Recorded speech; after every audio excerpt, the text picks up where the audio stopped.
Hi ವೀಕ್ಷಕರೇ, ಎಲ್ಲರಿಗೂ ನಮಸ್ಕಾರ. ನೋಡಿ, ಈಗಾಗಲೇ ಸರ್ಕಾರದಿಂದ ಗೃಹಲಕ್ಷ್ಮಿ ಯೋಜನೆಯ 11ನೇ ಕಂತಿನ ಹಣ ನಿಮ್ಮ ಬ್ಯಾಂಕ್ ಖಾತೆಗೆ ಇನ್ನೂ ಸಹ ಬಂದಿಲ್ಲ. ಸಾಕಷ್ಟು ಕಡೆ ಕೆಲವೊಂದು ಮಾಹಿತಿನ ಕೇಳಿರ್ತೀರ. ಗೃಹಲಕ್ಷ್ಮಿ ಯೋಜನೆಯ 11ನೇ ಕಂತಿನ ಹಣ ನಿಮ್ಮ ಬ್ಯಾಂಕ್ ಖಾತೆಗೆ ಬರೋದಿಲ್ಲ, ಯಾಕಂದರೆ ಸರ್ಕಾರ ಗೃಹಲಕ್ಷ್ಮಿ ಯೋಜನೆಯ ಒಂದು ಹಣನ ಕ್ಯಾನ್ಸಲ್ ಮಾಡ್ತಾ ಇದೆ ಅಂತ. ನೋಡಿ ವೀಕ್ಷಕರೇ, ಸರ್ಕಾರ ಯಾವುದೇ ಕಾರಣಕ್ಕೂ ಗೃಹಲಕ್ಷ್ಮಿ ಯೋಜನೆಯ 11ನೇ ಕಂತಿನ ಹಣನ ಕ್ಯಾನ್ಸಲ್ ಮಾಡಿಲ್ಲ. ನಾನು ನಿಮಗೆ ವಿತ್ ಪ್ರೂಫ್ ಮೂಲಕ ಗೃಹಲಕ್ಷ್ಮಿ ಯೋಜನೆಯ 11ನೇ ಕಂತಿನ ಹಣ ನಿಮ್ಮ ಬ್ಯಾಂಕ್ ಖಾತೆಗೆ ಬರ್ತಾ ಇದೆ ಅಂತ ಒಂದು ಮಾಹಿತಿನ ಕೊಡ್ತಾ ಇದ್ದೀನಿ.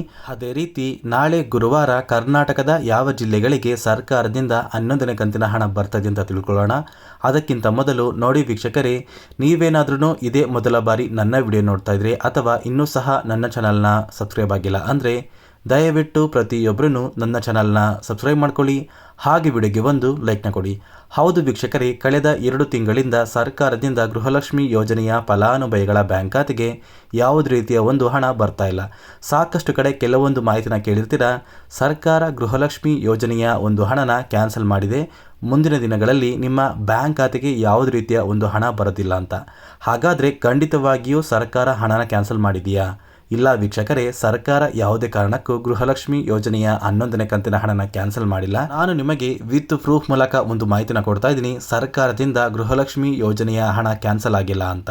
ಹಾಗಾದರೆ ಬನ್ನಿ ವೀಕ್ಷಕರೇ, ಆ ಒಂದು ಪ್ರೂಫ್ ಏನು ಅಂತ ತಿಳ್ಕೊಳ್ಳೋಣ. ದಯವಿಟ್ಟು ಪ್ರತಿಯೊಬ್ಬರೂ ಈ ಒಂದು ಆಡಿಯೋನ ಪೂರ್ತಿ ಕೇಳಿ.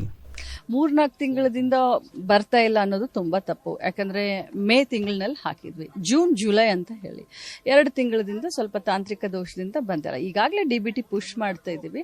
ಮ್ಯಾಕ್ಸಿಮಮ್ 8 to 10 ಡೇಸ್ ಒಳಗಡೆ 8 to 10 ಡೇಸು ಈ ಯೋಜನೆಯನ್ನ, ಗೃಹಲಕ್ಷ್ಮಿ ಯೋಜನೆಯನ್ನ ಯಾವುದೇ ಕಾರಣಕ್ಕೂ ನಾವು ನಿಲ್ಲಿಸ್ತಾ ಇಲ್ಲ. ಈ ಯೋಜನೆ ರಾಜ್ಯದ ಮಹಿಳೆಯರ ಆರ್ಥಿಕ ಸಬಲೀಕರಣಕ್ಕೆ ಮಾಡಿದ್ದು, ಇಲೆಕ್ಷನ್ ಪೂರ್ವದಲ್ಲಿ ಕೊಟ್ಟಂತ ಭಾಷೆ ಇದೆ. ನಾವು ಈ ಯೋಜನೆಯನ್ನ ಕಂಟಿನ್ಯೂ ಮಾಡ್ತಾ ಇದೀವಿ. ಕೇಳಿದ್ರಲ್ಲ ವೀಕ್ಷಕರೇ, ಸಚಿವೆ ಲಕ್ಷ್ಮೀ ಹೆಬ್ಬಾಳ್ಕರ್ ಅವರೇ ಕೊಟ್ಟಿರುವಂತಹ ಒಂದು ಮಾಹಿತಿಯ ಪ್ರಕಾರ ಸರ್ಕಾರ ಯಾವುದೇ ಕಾರಣಕ್ಕೂ ಗೃಹಲಕ್ಷ್ಮಿ ಯೋಜನೆಯ ಒಂದು ಹಣನ ಕ್ಯಾನ್ಸಲ್ ಮಾಡೋದಿಲ್ಲ. ನಿಮ್ಮ ಬ್ಯಾಂಕ್ ಖಾತೆಗೆ ಆದಷ್ಟು ಬೇಗ ಗೃಹಲಕ್ಷ್ಮಿ ಯೋಜನೆಯ ಹಣನ ನಾವು ಬಿಡುಗಡೆ ಮಾಡ್ತೀವಿ. ಅದೇ ರೀತಿ ಸರ್ಕಾರ ಕೊಟ್ಟಿರುವಂತಹ ಒಂದು ಮಾಹಿತಿಯಂತೆ ನಾವು ಗೃಹಲಕ್ಷ್ಮಿ ಯೋಜನೆಯ ಒಂದು ಹಣನ ಕರ್ನಾಟಕದಲ್ಲಿ ಕಾಂಗ್ರೆಸ್ ಸರ್ಕಾರ ಇರೋವರೆಗೂ ಕೂಡ ನಿಮ್ಮ ಬ್ಯಾಂಕ್ ಖಾತೆಗೆ ಬರುತ್ತೆ ಅಂತ ಸಚಿವೆ ಲಕ್ಷ್ಮೀ ಹೆಬ್ಬಾಳ್ಕರ್ ಅವರು ಒಂದು ಮಾಹಿತಿನ ಕೊಟ್ಟಿದ್ದಾರೆ. ಈಗಾಗಲೇ ಸಾಕಷ್ಟು ಮಾಧ್ಯಮಗಳಲ್ಲಿ ನೀವು ನೋಡಿರ್ತೀರ, ಗೃಹಲಕ್ಷ್ಮಿ ಯೋಜನೆಯ ಹಣ ಕಳೆದ 2 ತಿಂಗಳಿಂದ ಫಲಾನುಭವಿಗಳ ಬ್ಯಾಂಕ್ ಖಾತೆಗೆ ಬರ್ತಿಲ್ಲ. ಸಾಕಷ್ಟು ಫಲಾನುಭವಿಗಳು ಪ್ರತಿನಿತ್ಯವೂ ಕೂಡ ಆ 2,000 ಹಣಕ್ಕೋಸ್ಕರ ವೆಯ್ಟ್ ಮಾಡ್ತಾ ಇದ್ದೀರಾ, ಆದರೂ ಕೂಡ ನಿಮ್ಮ ಬ್ಯಾಂಕ್ ಖಾತೆಗೆ ಹಣ ಬಂದಿಲ್ಲ. ಸಚಿವೆ ಲಕ್ಷ್ಮೀ ಹೆಬ್ಬಾಳ್ಕರ್ ಅವರು ತಿಳಿಸಿರುವಂತಹ ಒಂದು ಮಾಹಿತಿಯ ಪ್ರಕಾರ ಈಗಾಗಲೇ ಕೆಲವೊಂದು ಫಲಾನುಭವಿಗಳ ಬ್ಯಾಂಕ್ ಖಾತೆಗೆ 11ನೇ ಕಂತಿನ ಹಣ ಬಂದಿದೆ. ಆದರೆ ನಂತರ ಈ ಒಂದು 11ನೇ ಕಂತಿನ ಹಣನ ಸರ್ಕಾರದಿಂದ ಕ್ಯಾನ್ಸಲ್ ಮಾಡಿದ್ರು.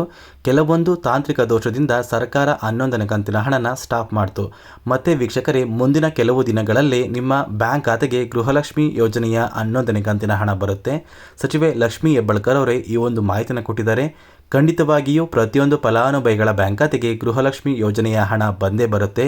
ಈಗಾಗಲೇ ಸರ್ಕಾರದಿಂದ ಅನ್ನಭಾಗ್ಯ ಯೋಜನೆಯ ಅಕ್ಕಿ ಬದಲು ಹಣ, ಅದೇ ರೀತಿ ಯುವನಿಧಿ ಯೋಜನೆಯ ಪ್ರತಿ ತಿಂಗಳು 3,000 ಹಣ ಫಲಾನುಭವಿಗಳ ಬ್ಯಾಂಕ್ ಖಾತೆಗೆ ಬರ್ತಾ ಇದೆ. ಗೃಹಲಕ್ಷ್ಮಿ ಯೋಜನೆಯ ಪ್ರತಿಯೊಂದು ಫಲಾನುಭವಿಗಳಿಗೂ ಕೂಡ ನಿಮ್ಮ ಬ್ಯಾಂಕ್ ಖಾತೆಗೆ ಜೂನ್ ಮತ್ತು ಜುಲೈ ತಿಂಗಳ 4,000 ಹಣ ಆದಷ್ಟು ಬೇಗ ಬಂದು ತಲುಪುತ್ತೆ ವೀಕ್ಷಕರೇ. ಮತ್ತು ವೀಕ್ಷಕರೇ, ಈ 11ನೇ ಕಂತಿನ ಹಣ ಕರ್ನಾಟಕದ ಯಾವ ಜಿಲ್ಲೆಗಳ ಫಲಾನುಭವಿಗಳ ಬ್ಯಾಂಕ್ ಖಾತೆಗೆ ಬರ್ತಾ ಇದೆ ಅಂದರೆ, ಮೊದಲಿಗೆ ಬೆಂಗಳೂರು ನಗರ, ಬೆಂಗಳೂರು ಗ್ರಾಮಾಂತರ, ರಾಮನಗರ, ಚಿಕ್ಕಬಳ್ಳಾಪುರ, ಚಿತ್ರದುರ್ಗ, ದಾವಣಗೆರೆ, ಕೋಲಾರ, ಶಿವಮೊಗ್ಗ, ತುಮಕೂರು, ಬಾಗಲಕೋಟೆ, ಬೆಳಗಾವಿ, ವಿಜಯಪುರ, ಧಾರವಾಡ, ಗದಗ, ಹಾವೇರಿ, ಉತ್ತರ ಕನ್ನಡ, ಬಳ್ಳಾರಿ, ಬೀದರ್, ಕಲಬುರಗಿ, ಕೊಪ್ಪಳ, ರಾಯಚೂರು, ಯಾದಗಿರಿ, ವಿಜಯನಗರ, ಚಾಮರಾಜನಗರ, ಚಿಕ್ಕಮಗಳೂರು, ದಕ್ಷಿಣ ಕನ್ನಡ, ಹಾಸನ, ಕೊಡಗು, ಮಂಡ್ಯ, ಮೈಸೂರು ಮತ್ತು ಉಡುಪಿ. ಈ ಜಿಲ್ಲೆಗಳ ಪ್ರತಿಯೊಂದು ಫಲಾನುಭವಿಗಳ ಬ್ಯಾಂಕ್ ಖಾತೆಗೆ ಆದಷ್ಟು ಬೇಗ ಗೃಹಲಕ್ಷ್ಮಿ ಯೋಜನೆಯ ಹಣ ಬರುತ್ತೆ. ಮತ್ತು ವೀಕ್ಷಕರೇ, ನಿಮ್ಮ ಬ್ಯಾಂಕ್ ಖಾತೆಗೆ ಜೂನ್ ತಿಂಗಳ 2,000 ಹಣ ಮತ್ತು ಜುಲೈ ತಿಂಗಳ 2,000 ಹಣ ಅಂದರೆ ಒಟ್ಟು 4,000 ಹಣ ಪ್ರತಿಯೊಂದು ಫಲಾನುಭವಿಗಳ ಬ್ಯಾಂಕ್ ಖಾತೆಗೆ ಸರ್ಕಾರದಿಂದ ಜಮಾ ಮಾಡ್ತಾರೆ. ಅದೇ ರೀತಿ ಪೆಂಡಿಂಗ್ ಇರುವಂತಹ ಪ್ರತಿಯೊಂದು ಫಲಾನುಭವಿಗಳ ಬ್ಯಾಂಕ್ ಖಾತೆಗೂ ಕೂಡ ಸರ್ಕಾರದಿಂದ ಪೆಂಡಿಂಗ್ ಹಣ ಕೂಡ ಜಮಾ ಆಗುತ್ತೆ ಅಂತ ಹೇಳ್ತಾ ಈ ಒಂದು ವಿಡಿಯೋನ ಇಲ್ಲಿಗೆ ಎಂಡ್ ಮಾಡ್ತಾ ಇದ್ದೀನಿ. ನೋಡಿ ವೀಕ್ಷಕರೇ, ಗೃಹಲಕ್ಷ್ಮಿ ಯೋಜನೆ ಕುರಿತು ಏನೇ ಒಂದು ಡೌಟ್ ಇದ್ರೂ ಕೂಡ ಪ್ರತಿಯೊಬ್ಬರನ್ನು ಕಮೆಂಟ್ನ ಮಾಡಿ ತಿಳಿಸಿ.